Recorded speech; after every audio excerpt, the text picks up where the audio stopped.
What's up, everyone? Welcome to This Day in Philly Sports History for April 3rd, 2023. I'm your host, Jim Montgomery. And what a crappy day for the local teams. I was hoping for more of like a 3-0 kind of day from them, but our teams went 0-3.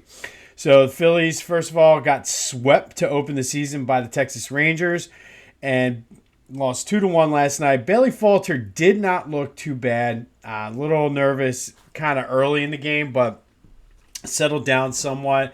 The offense just couldn't get anything going, and this was the problem last year, especially during the World Series, where they just went cold. So they came out on fire on Friday. Not so much, or I guess Thursday. Not so much on Saturday, and then really nothing on last night. So doesn't get any easier as they go to New York to take on the Yankees. But something that was interesting was that also the Rangers have beaten the Phillies now 12 straight times, which is kind of crazy. But it is what it is. They're looking to get into the win column. Sixers, I think last night they kind of punted almost on this game. They got down early, and I feel like once they got down early, that was it. It was I don't even remember what, I think it was 117, 104. The score doesn't even matter. I think, like I said, they got down early, and they kind of battled back, but it just seemed like they had just at that point punted. For the most part, all they need to do is win one game or hope that Cleveland loses another game to clinch the third seed, which they should, based on their schedule, they should be able to do that. They're up 2.5. They have 4 games. Cleveland has 3, but the Sixers have the tiebreakers. So looks like we're going to be locked into that third seed. At this point, just win one more game, lock it in, and get everyone healthy.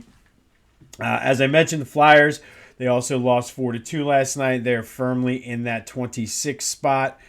Big news out of Eagles camp yesterday, and it was kind of cool, the whole story. But on his podcast, Darius Slay was talking about how Baltimore was the first team to reach out to him during free agency, gave him like basically the perfect offer, I think is what he called it. And he thought about it and basically gave Howie a chance to kind of work it out because he wanted to stay in Eagles, which is always cool when you see a guy of that level, that caliber, who wants to stay with the team he's on.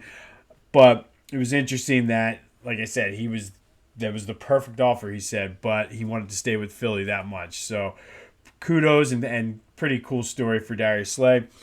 The other big story, and this is a more of a national story, and I want to give my 2 cents just because, I don't know, and hopefully this doesn't piss anybody off, but the women's national title game yesterday, and if you've been following this tournament, it's been a great tournament, and yesterday was Iowa versus LSU. Caitlin Clark is one of the best players, if not the best player in the country, and LSU had only lost 2 times, so they were a good team, and LSU came on top. But the big story was, obviously, as has been in a lot of sports recently, the refs. But at the end of the game, Angel Reese, LSU's player, basically did the John Cena "you can't see me" to Caitlin Clark, which Caitlin Clark has done earlier in the tournament, and everybody's up in arms about that. And then she also pointed to her ring finger like they got the ring. And from what I saw on the TV, who cares? Like, it wasn't that big of a deal. People talk trash all the time. She gave it back to him, and see people calling it classless and this and that. Now, looking at the replay, she did follow her around, which is a little kind of maybe over the top.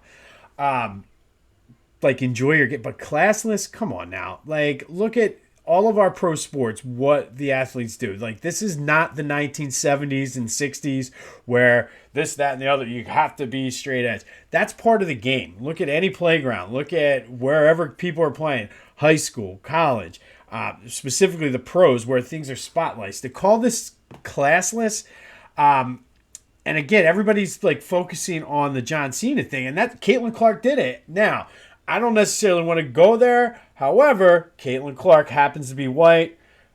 Angel Reese is black. Angel Reese did it. Everybody says it's classless. So just kind of be aware of what's going on, people. Like, it's not, first of all, it's not that big of a deal. Second of all, it's not classless. And honestly, it's reeks of racism, if you ask me, on the surface of how people are so up in arms about it. And it's like, at the end of the day, man, who cares? People talk trash. Like, that's part of how the game has evolved. It's not the 60s anymore. You got these Major League Baseball people that are like, oh, no bat flips. Just act like you've been there. You know what? Some of these people have never been there before. Yesterday, it was the first time that LSU had ever won the Women's National Championship. So how are you going to act like you've been there before if you've never been there before? Just kind of, I know, again, it can be perceived a couple different ways, and I'm fine standing on that mountain. It reeks of racism to be completely honest, the way people are kind of taking it out on, oh, she's classless, she's that. No, she's talking trash, and she even said it afterwards. That's the way I play my game. That's how people play. And you can't get mad at college athletes for doing this when you turn on the TV and all you see is the pros like doing the gritty and celebrating. People like walk on the field and they start celebrating in the NFL. Like, it's just the way the game goes. Stop being old. Anyway, enough about that. Let's go back to this day. We're going to do a double shot today. First, we're going to go back to 1987. And April 3rd, 1987, Dr. J played his last game against the Nets. They announced before the game they would retire his number. Headed into that season, Dr. J said this is it. So it was kind of like his farewell tour. So everywhere he went, places were sold out. So they retired his number 32 ABA jersey. Sixers unfortunately lost 113 to 109. Dr. J only had 6 points, shot 2 for 12. But over the course of his career, and we'll get more into this as certain things come up for like the playoff runs and everything. We talked about just how huge of a pickup he was, kind of turned that franchise around, got them into the elite of the Eastern Conference. And he just had a great career for the Sixers, winning the title in 83. So shout out to Dr. J. And then 2 years later on this date, April 3rd, 1989, Pete Rose was officially outed for his gambling. It was reported that he was gambling on the Reds. Technically, it was March 21st is when it was official, but it was the Sports Illustrated from April 3rd, 1989, where they started going through the investigation and things that were going on. They didn't necessarily had enough, but they said, look, here's what it is. And then as they got more into that investigation, it came out he was betting on the Reds, which obviously, yes, you can't do that.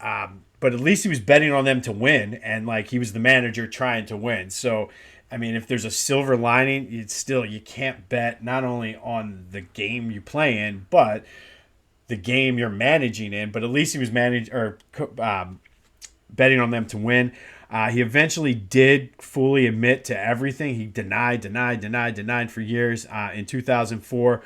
To be honest, I still think he's a Hall of Famer. And I talked a little bit about this yesterday, and even ties in with the whole Caitlin Clark and Angel Reese thing I'm talking about. Like, you got to keep what happens on the court separate from, well, I guess in this case it kind of was on the field. But, I mean, you can't take his gambling on the Reds as the manager does not take away from the fact he has the most hits in Major League Baseball. Put him in the Hall of Fame. But enough about that. All right, fired up on a Monday. But let's do the Eagles draft pick spotlight. And today we're going to go back and spotlight Kevin Allen. The Cincinnati native and Indiana Hoosier was the number 9 pick in the first round in 1985. He was an offensive tackle. Came in with a lot of hype. The Eagles were trying to rebound from, they were on top of the early 80s and then had just fallen completely apart. This is a year before, I believe this is the year before Buddy Ryan was hired. So he kind of inherited him. But Kevin Allen's first game against the Giants in 1985, the Eagles gave up 8 sacks. He was immediately moved to special teams. They moved him to center in the offseason when Buddy came in. And Buddy, being Buddy, said, this guy is only useful if you want someone to stand around and kill grass. That's just how bad he was. Was out of the league later that season. He tested positive for cocaine when he was in training camp. He was cut in October, and then he was charged with rape and banned for life from the NFL. His ban was lifted eventually after he served 33 months in prison. Never did play in the NFL again, but he did play in the World League of American Football and some arena football. But he was one of, in my opinion, the biggest bust in Eagles draft pick history. That year, they could have had Jim Lachey, who ultimately, I think he got drafted by the Raiders, traded to Washington.